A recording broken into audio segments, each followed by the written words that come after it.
помощью хотела остановиться на некоторых терминах, на некоторых словах, которые вот, меня как-то так волнуют, интересуют, и может мы вместе сообща придем к какому-то мнению. Вот, готовясь к мастер-классу, в очередной раз читая Сергея Ивановича Руденко, я обратила внимание, что в этой вот толстой книге, в этом научном труде нет слова «нагрудник». Нет такого слова. Сейчас я вам прочитаю, какие слова есть. Плечевой одежды башкирки носили сорочки, кульдак и нагрудные повязки, тушильдерек, кукрякся. Вот кукрякся, вот тушильдерек. Да? Если мы переведем на русский язык, это как будет? Кукрякся. Вот он, нагрудник. Поэтому, когда я слышу слово «нагрудник», я представляю вот это. У меня в голове идет автоматический перевод. Вот, тушильдерек, кукрякся. Вот он, нагрудник. И здесь, в этой книге, не дается перевод, а дается описание. Нагрудная повязка. Повязка же, повязали на грудь, нагрудная повязка и название. Тушильдерек, кукрякся. Не переводит название, оставляет свое родное башкирское название. Поэтому вот это тушильдерек. Если переводим на русский, то это будет нагрудник. Дальше читаем.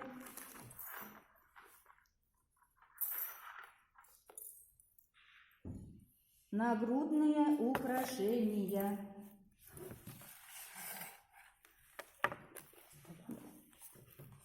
Вот. Другая группа нагрудных украшений башкирских женщин, состоящая из кораллов и монет. Хакал, сыртар и яга. Нет слова нагрудник. Есть слово нагрудные украшения. Поэтому откуда взялось в советское время? Перевелось, не точно перевелось, и название вот этого нательной повязки, да, перешло вот на это замечательное украшение. Поэтому правильно говорить, что это украшение, и у него есть, у каждого украшения есть свое название. Есть украшения шейные, нагрудные, наплечные, накосные, да, на руки украшения, на пальцы украшения. Это все украшения башкирской женщины. Поэтому я бы хотела, чтобы вы, когда вы где-то рассказываете, вы очень много ходите по школам, выступаете перед студентами и учениками, вот на это обращали внимание. Потому что вот мы сами неправильно, и вот лишний раз мне, читала уже не знаю сколько раз, да, и вот читаю и обратила, не поленилась, все пролистала. И, кстати, в музеях, вот в Рэме, на витринах написано «украшение», нет слова «нагрудник». Везде правильно пишут «украшение». Это мы сами неправильно стали так говорить и употреблять это слово.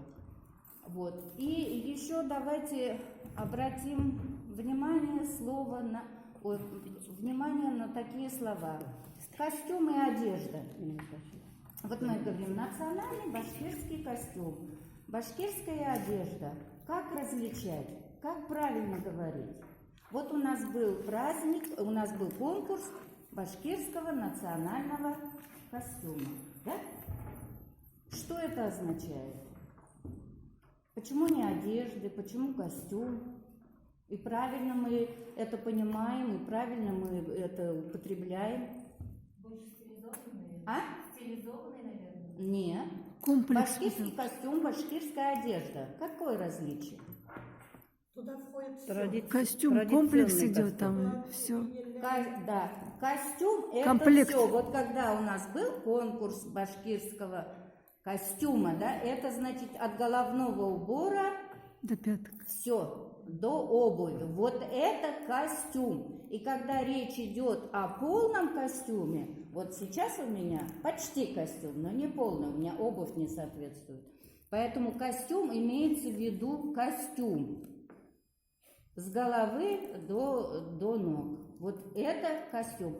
А одежда, она может быть зимняя, детская, женская, мужская, нательная, праздничная, обрядовая, да, это более узкая одежда. Поэтому вот такие вещи тоже надо правильно употреблять. И вот когда мы говорим, например, украшение башкирской женщины в костюме, да, он вот в костюме, потому что без украшения костюма уже башкирской женщины не получится, не представляем мы. И еще такое, дальше, углубляемся дальше. Народный костюм, национальный костюм. Народная одежда, национальная одежда. Это для артистов.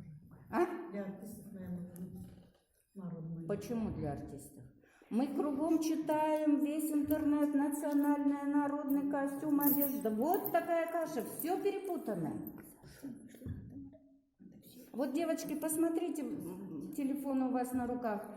Слово «национальность» когда появилось?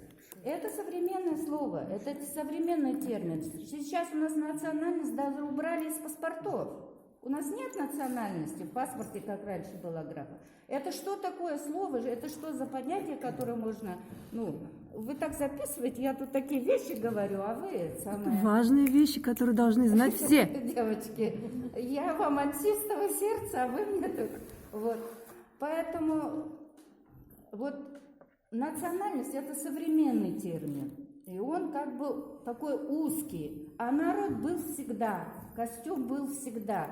Поэтому, вот на мой взгляд, правильнее говорить, что костюм все-таки народный. И когда мы тут, в Башкортостане, в Уфе, в музее, в Национальном музее говорим об одежде, о костюме, мы все-таки говорим больше, наверное, о народном костюме. Или, может быть, уместнее о национальном, потому что тут костюмы разных национальностей. Вот когда узко, когда надо акцентировать, наверное, будет правильно национальный костюм. Но вот я очень рада, что у вас так много собралось. И это, единомышленники, соратники. И я так думаю, надеюсь, что мы все занимаемся башкирским народным костюмом башкирской народной одежды, потому что нам все интересно, и головные уборы, и обувь нам интересна, и украшения, и платья, и верхняя одежда, и все нас учат в этом году, все есть возможность посещать, учиться, есть люди, есть специалисты, с кем проконсультироваться, есть мастерицы, поэтому учитесь, спрашивайте. И я перехожу к нагруднику, потому что вот видите, насколько это у нас вот уже укоренилось за столько лет. Я сама